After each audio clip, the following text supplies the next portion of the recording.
श्री राम जय जय राम। जय हनुमान।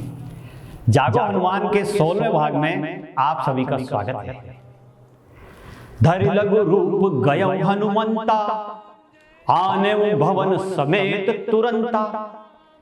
हनुमान जी छोटा रूप धारण करके तुरंत गए और सुषेण वेद को तुरंत उठाकर लाए।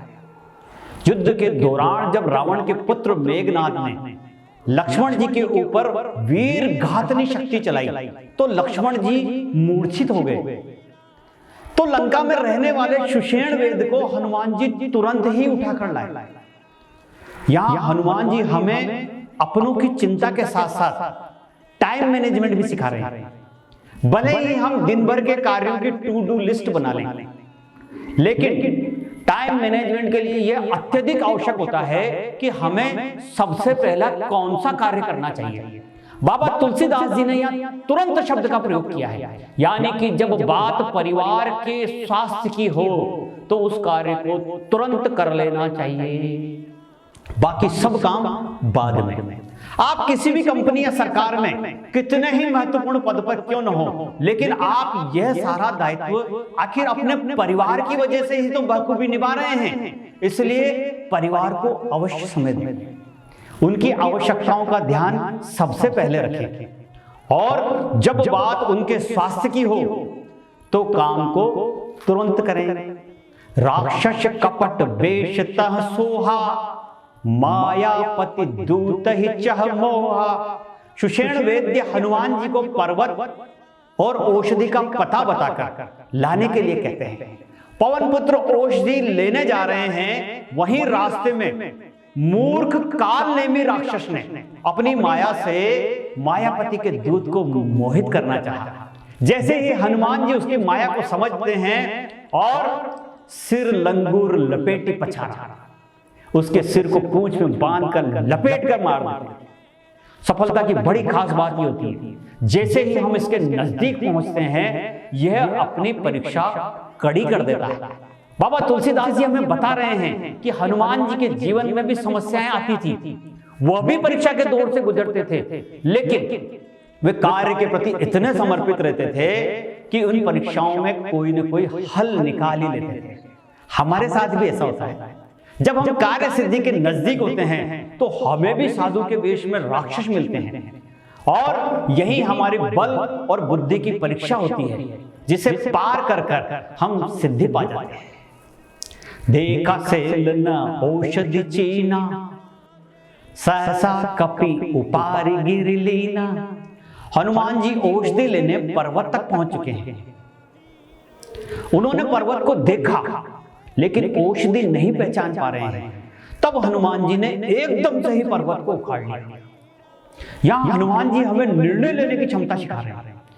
हनुमान जी अपने कार्य सिद्धि स्थान तक पहुंच चुके हैं, लेकिन वहां एक बड़ी समस्या उत्पन्न हो गई। औषधि नहीं पहचान पा रहे हैं। यदि औषधि के बिना ही वापस आ जाते हैं तो लक्ष्मण जी का क्या होगा? काम की महत्वता जबरदस्त है। हनुमान जी तुरंत निर्णय लेते हैं। बाबा तुलसीदास जी लिखते हैं, सहसा एकदम से हनुमान जी ने पर्वत को उखाड़ लिया। काम की महत्वता को देखते हुए जो भी निर्णय हमारे द्वारा लिए जाते हैं वही हमारी सफलता सिद्ध करते हैं। आप चाहे अधिकारी हैं, व्यापारी हैं, कर्मचारी हैं, गृहिणी हैं, हर व्यक्ति के जीवन में ऐसे मौके आते हैं वो तुरंत निर्णय लेना होता है। उस समय हमारे द्वारा लिए गए क्विक डिसीजन ही हमारे जीवन की दिशा और दशा दोनों बदल देते हैं। एक सहज, एकाग्र और शांत मन ही सही निर्णय लेने में सिद्ध होता है।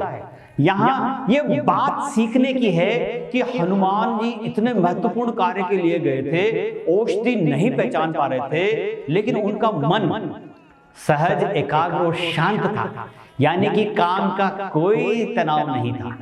और जो काम के तनाव में जी रहे हैं या ये कहें कि कार्यस्थल का तनाव धीरे धीरे घर पर आ जाता है और फिर धीरे धीरे घर की शांति भंग होने लगती है। हनुमान जी हमें सिखा रहे हैं, यदि आपके जीवन में लक्ष्य स्पष्ट है तो आपके निर्णय लेने की क्षमता बहुत अच्छी होगी और आपका निर्णय कौशल बहुत अच्छा होगा, और यदि हमारा निर्णय अच्छा होगा तो परिवार में भी सुख, समृद्धि और शांति होगी। परम मूर्छि महिलागत सायक, सुमृत राम राम रघुनायक, सुनि प्रिय बचन भरत तब धाये, कपि समीप अति आतुर आए। हनुमान जी पर्वत को लेकर आकाश मार्ग से लौट रहे हैं और अयोध्यापुरी के ऊपर भरत जी ने आकाश में विशाल स्वरूप को देखकर उसे राक्षस समझा और बाण से मार गिराया। बाण लगते ही हनुमान जी राम राम रघुपति का उच्चारण करते हुए मूर्छित होकर पृथ्वी पर गिर पड़े। हनुमान जी ने गिरने से पहले राम नाम लेते हुए बहुत ही सुंदर ढंग से, बहुत ही संक्षिप्त में अपना परिचय प्रस्तुत कर दिया। यहाँ हनुमान जी हमें सिखा रहे हैं, आप चाहे देश में हो या विदेश में और कितना ही बड़ा कार्य कर रहे हो, आपकी पहचान तो आपकी कंपनी से, आपके संगठन से और आपके देश से ही होती है। परिणाम ये हुआ कि भरत जी मन में बहुत दुखी हुए और उन्होंने हनुमान जी के लिए प्रार्थना करी। तो कपि हो विगत शमसूला, जो मो पर रघुपति अनुकूला। और कहते हैं हृदय में जैसे भाव उठते हैं, ईश्वर तक प्रार्थना भी उसी रूप में फलीभूत होती है। भरत जी ने पवित्र मन के साथ हनुमान जी के लिए राम जी से प्रार्थना करी और हनुमान जी रामचंद्र की जय हो कहते हुए उठ बैठे। सुनि कपि मन उपजा अभिमाना, मोरे भार चले ही किमि बाना। राम प्रभाव विचारी बहोरी, बंदी चरण कह कपि कर जोरी। लक्ष्मण जी माता जानकी सहित सुख निधान की कुशल क्षेम कहते हुए हनुमान जी को भरत जी कहते हैं, हे तात, तुमको जाने में देर हो गई तो सवेरा हो जाएगा और लक्ष्मण जी की तबीयत बिगड़ जाएगी, अतः तुम पर्वत समेत ही मेरे बाण पर चढ़ जाओ। मैं तुमको वहां भेज दूंगा जहां कृपा निधि श्री राम रहते हैं।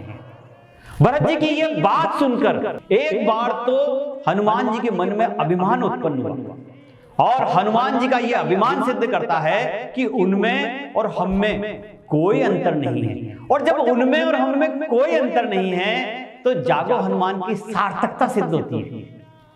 फिर हम हनुमान जी से सीखकर अपने अंदर वो शक्तियां जगा सकते हैं जो हमारे कार्य सिद्ध कर सकती हैं। तब प्रताप उर राखी प्रभु, जहु नाथ तुरंत, अस कहि आय सुपाई पद, बंदी चले हनुमंत।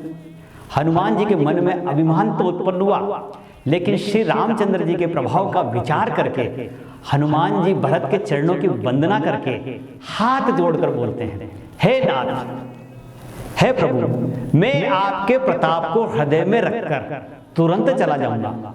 यहां हनुमान जी हमें सिखा रहे हैं, जब भी मन में अहंकार उत्पन्न हो तो तुरंत अपने ठाकुर जी का स्मरण कर लेना चाहिए। जैसे हनुमान जी के मन में विनम्रता आई, आपके मन में भी विनम्रता आ जाएगी। और यहां हनुमान जी की विनम्रता देखिए, वे भरत जी से कह रहे हैं, मैं आपके प्रताप को हृदय में रखकर तुरंत चला जाऊंगा।